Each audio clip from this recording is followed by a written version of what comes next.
Hello and welcome.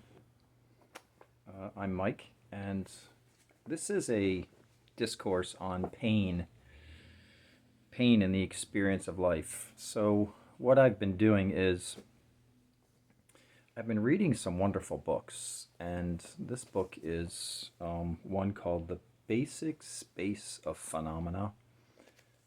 And I'm sorry, it's written backwards, but it's The Basic Space of Phenomena. The Precious Treasury of the Basic Space of Phenomena. It's by Longchen Rabjam, Longchenpa, known as him. So I've been reading his book, and I also have some books.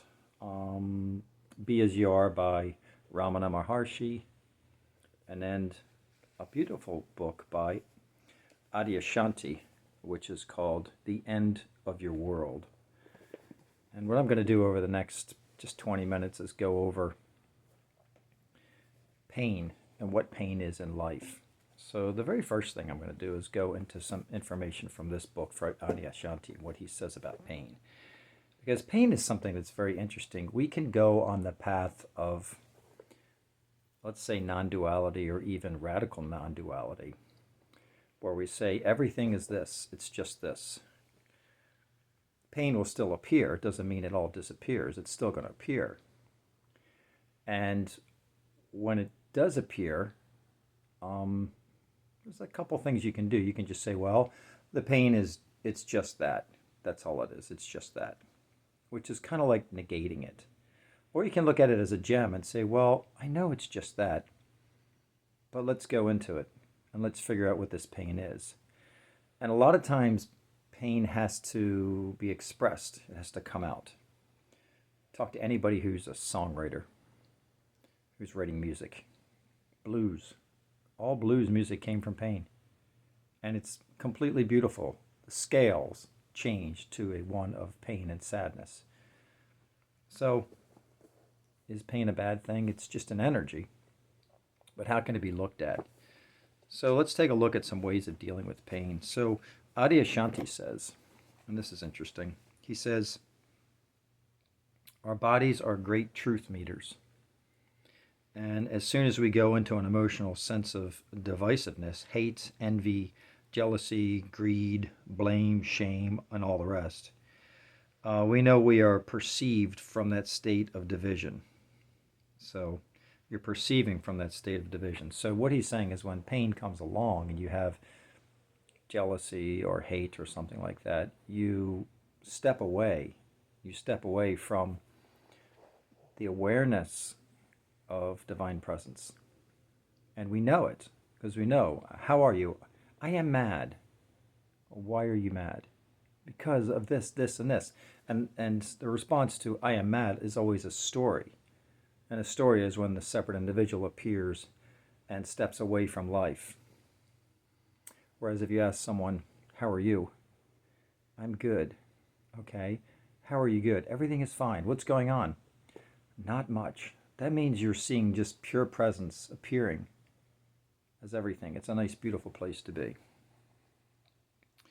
He says the emotional body is a fantastic way to enter into anything and everything that needs to be seen. So we take the emotional body and we say, well, let's take a look at the pain. What is this pain that's appearing? How does this pain work?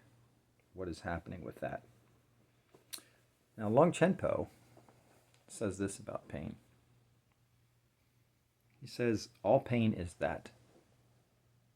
All pain is that. And when I use the word that, I mean unbounded presence. Everything is that. It's unbounded presence just appearing. It's beautiful. All pain is unbounded presence. It's all that. You can identify memories in their bare state. So you can have a memory of a pain or something, and you can identify it in its bare natural state, which means you see it as that. What is that pain? What is it made of? Where's the beginning and ending of it? What is it landing upon? And is it the same energy that it lands upon? And you say, well, the pain comes in. It's a pain of loneliness. Okay, good. Where does it begin and end? It just lands upon this, upon what? What is the pain landing upon? What is it visiting? It's visiting this me, the open space. Okay, where's the dividing line between the open space and where the pain is? You won't find one. There'll be just an open space. And once that's seen, then you're allowing that pain to be dissolved into you. And then it's not that the pain will go away. This is kind of rough to say. You get used to it, but it's dissolved, so it's not as potent. It doesn't deliver you and cause you to become a wave to battle it. It just settles within and works with you. So you identify the bare awareness of these states of bondage. So as their state.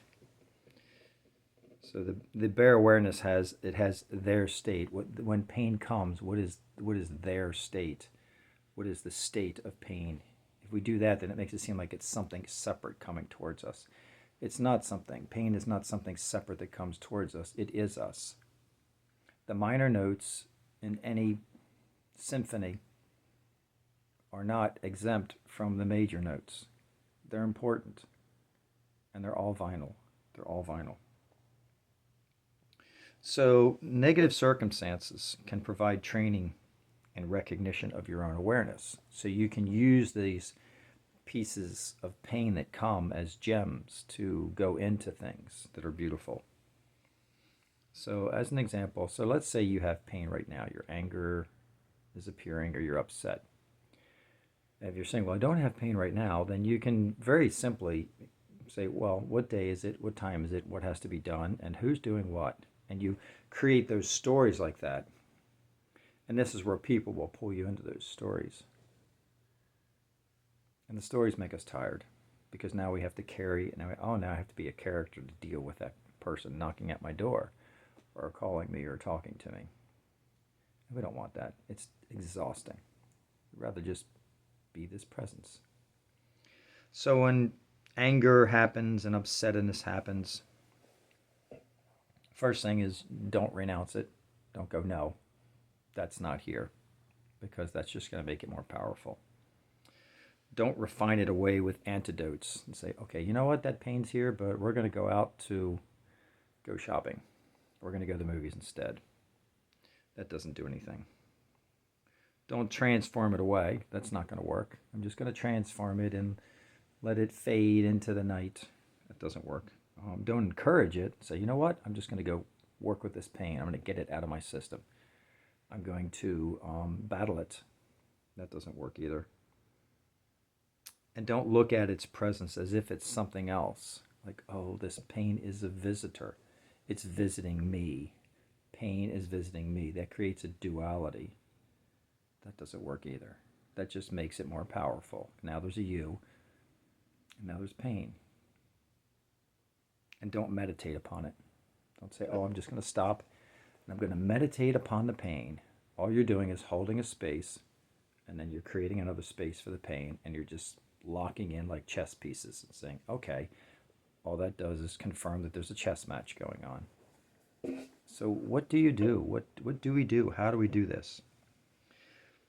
So Long Chenpo says, and I agree with this, identify the bare awareness in its pristine nakedness. So identify the bare awareness of the pain in its pristine nakedness. So, and you do this so that displeasure fades naturally, and the lucid, unobstructed awareness of it arises with greater clarity. So you basically allow it to fade in. See it as its nakedness. It is that. Pain is that. There it is. It's that. What is pain? What do I do with this? What do I do with this again? Allow it to just be there. There it is. Okay. And then ask, what is it made of? What is it? It's just presence. That's all it is. It's just that. Okay? Allow it to be there. Now, when you explore it, you can go, if I battle this pain, look what happens. I become an individual. And then there's more pain because now I feel like I have to fix it. But if I just let it be, then what do? Just let it be. You then allow it to do what it does. And it'll fade back into itself. And then perhaps you say, well, how do I do this? Suppose you have a child. And the child is crying. Do you go to the child and say, stop crying? No. Do you go to the child and say, there's nothing to be sad about? No.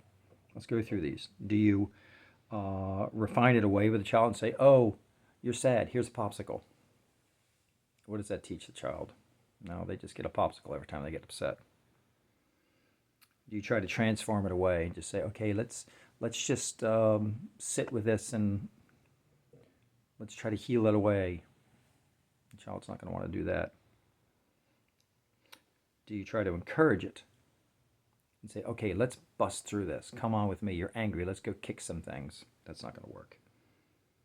Do you look at it as if it's something else and say, oh, well, that's just going to be here for a while and deal with it and it'll go away? That doesn't help. And do you meditate upon it? No. So what happens when the child is upset? You just place your hand on the child's shoulder and you hold the space of divine presence. Here. Just this is all you need. That's all they're looking for. It's just this. So in yourself, when pain comes, the pain is looking for just this. It's looking for a place to land. Love what is there. It is a visitor, like Rumi says, but it's not a visitor that you feed. It's not a visitor that you're going to entertain. It's not a visitor you're going to distract or try to get rid of. It's just a visitor who walks in, allow them to sit and love. That's all that's needed. That's how pain is taken care of. That's how pain can be seen as not really something other, but just seen as this is all of everything you are. Who am I? Who am I? Everything. You're the pain, you're the happiness. You're the sadness, you're the joy. All of this, every bit of this is what you are.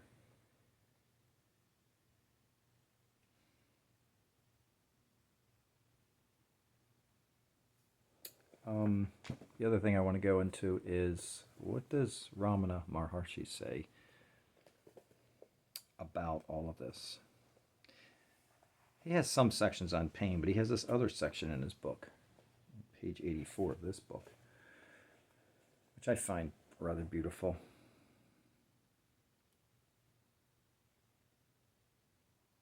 He says, nothing exists except one reality. All there is just one presence appearing as everything. There's no birth and there's no death. There's no projection or drawing. There's no seeker. There's no bondage. There's no liberation. There's no witness. People will say, oh, I am the witness observing my thoughts. No, go back. You're what is observing the witness. You're what's observing the witness. That is what you are. And that is beautiful. The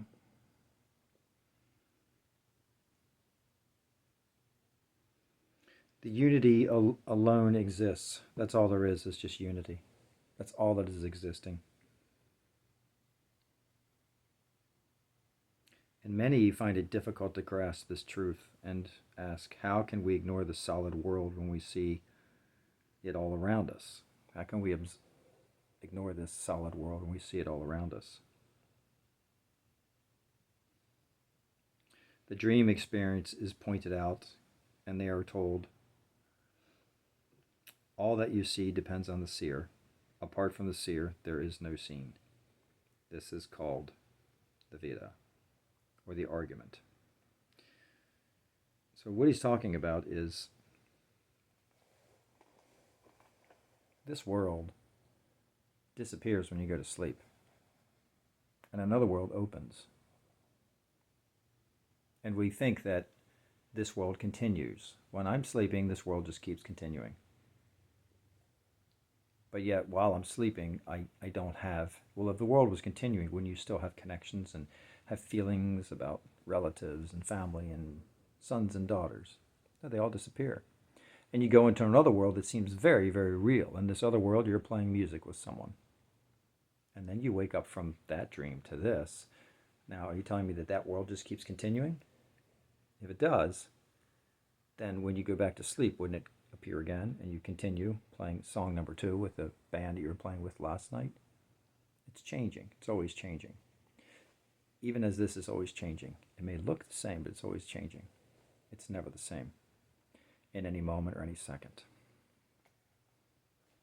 So with all of that, we can then look at everything and say everything is an appearance. It's just an appearance, appearing. And if it is, then when pain comes along,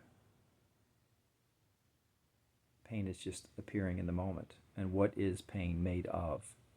What is the real source of pain? What is it? Not the story. What is the source? What is the energetic component of pain? It is divine presence also. So face pain as the ocean, not as the wave. That's all I have. So this is a beautiful little talk on pain. And if you want book suggestions and ideas, I did one little video on books recently, some good books to read.